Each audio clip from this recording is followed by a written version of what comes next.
নাবাহান আর মেহাত দুই ভাই। এরা খুব দুষ্টুমি করত, বাড়ি থেকে মারামারি হই হুল্লা সবসময় জন্য চলেই থাকতো।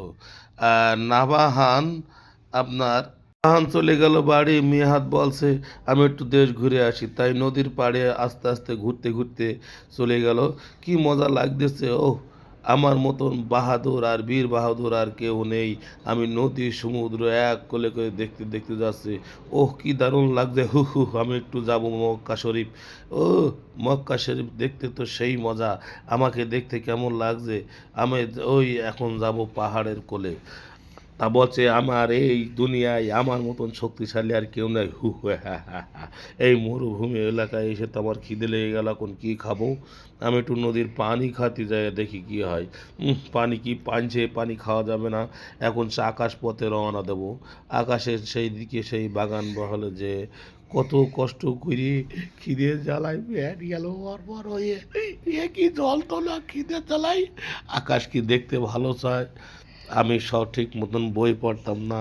আমার মা আব্বা সব সময় জন্য গরম দিত। আমার ভালো লাগতো না। এই আকাশ পাহাড় দেখতে দেখতে আমার চন্দ্র সূর্য দেখতে আমার পেটের নাড়ি খিদে, আমার মা খাইয়ে না দিলে আমার খিদে মিটতো না। আমি এইসব দেখতে চাই না। আমার এই পড়াশুনো আমি আবার করতে চাই।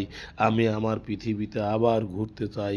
হে আল্লাহ রব্বুল আলামিন, আমি যেতে পারছি না কেন? আমাকে আবার সেই দেশে পাঠিয়ে দাও। আমার বাড়ি, আমার মার কাছে, আমার কাছে। আমি আর পারবো না। আমার খিদেতে নাড়ি চলে যাচ্ছে।